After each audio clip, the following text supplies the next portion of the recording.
Hello મિત્રો, નમસ્કાર. કેમ છો મિત્રો? આજે એક હું નવો વિડીયો લઈને આવ્યો છું. દર્શન કરવા માટે જઈએ છીએ, તો ચાલો વિડીયોમાં મારી સાથે બન્યા રહેશો. ગુજરાતના ગાંધીનગર જિલ્લાના માણસા તાલુકામાં આવેલું મહુડી એ ભારતભરમાં પ્રખ્યાત એક ઐતિહાસિક અને પવિત્ર જૈન તીર્થધામ છે. તેનો ઇતિહાસ આધ્યાત્મિકતા અને ચમત્કારોથી ભરેલો છે. ગાંધીનગરથી લગભગ 40 કિલોમીટરના અંતરે આવેલું આ તીર્થક્ષેત્ર આજે લગભગ 2 કિલોમીટરના વિશાળ સંકુલમાં ફેલાયેલું છે. આચાર્ય બુદ્ધિસાગર સુરુજીની પ્રેરણાથી શરૂ થયેલું આ નાનકડું કેન્દ્ર આજે લાખો શ્રદ્ધાળુઓ માટે આસ્થાનું કેન્દ્ર બની ગયું છે. આ તીર્થધામની સ્થાપના 19મી સદીના અંતમાં અને 20મી સદીની શરૂઆતમાં થઈ હતી. પ્રખ્યાત જૈન સાધ્વી અને વિદ્વાન આચાર્ય શ્રી બુદ્ધિસાગર સુરીજી મહારાજ દ્વારા ઈસવીસન 1917 વિક્રમ સંવત 1973માં આ સ્થળે પ્રથમ દેરાસરની સ્થાપના કરવામાં આવી હતી. આ ઉપરાંત અહીં જૈન ધર્મના રક્ષક દેવતા શ્રી ઘંટાકરણ મહાવીરની મૂર્તિની સ્થાપના પણ આચાર્ય શ્રી બુદ્ધિસાગર સુરીજી દ્વારા કરવામાં આવી હતી.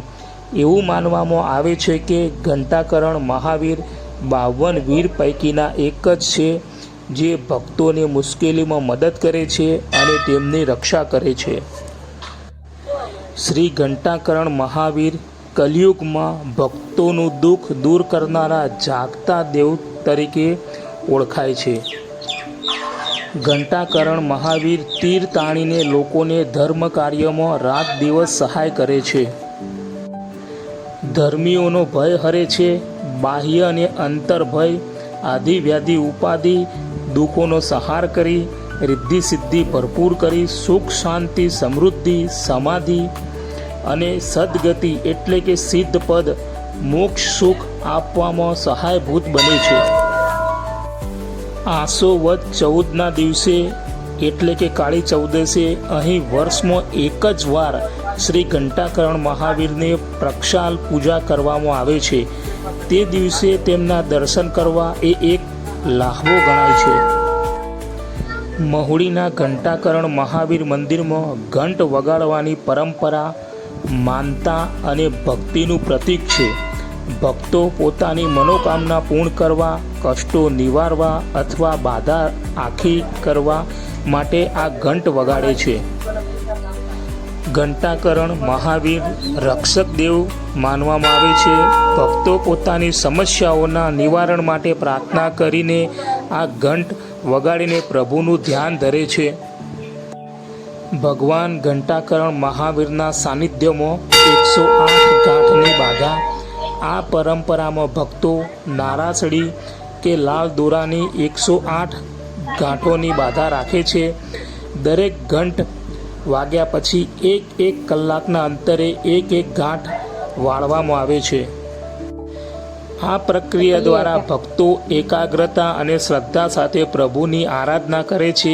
એવું માનવામાં આવે છે કે આ પરંપરાથી ભક્તોના તમામ દુઃખ અને ભય દૂર થાય છે. મહુડી સ્થિત શ્રી ઘંટાકરણ મહાવીર મંદિરમાં રક્ષા પોટલી બાંધવાનો મહિમા અદ્ભુત છે. આ રક્ષક દેવતાની કૃપાથી ભક્તોના કષ્ટ, ભય અને દુઃખ દૂર થાય છે. માન્યતા અનુસાર રક્ષા પોટલી બાંધવાથી પરિવારનું રક્ષણ થાય છે, નકારાત્મકતા ઉર્જા નાશ પામે છે અને અટકેલા કાર્યો સિદ્ધ થાય છે.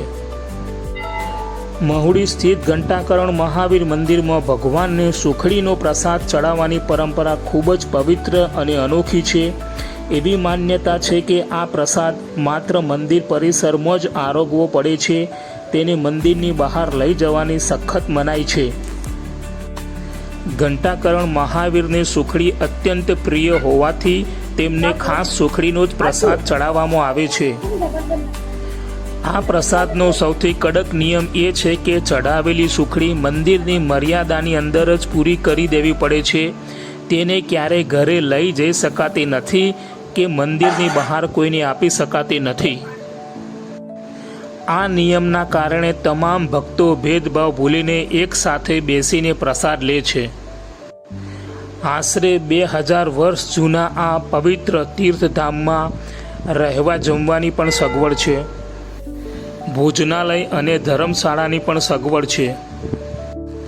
મહુડી જૈન તીર્થ ખાતે ઘંટાકરણ ભગવાનના આરાધના દરમિયાન ભક્તો દ્વારા તેમની મૂર્તિ પર સોનાનો વરખ અર્પણ કરવામાં આવે છે.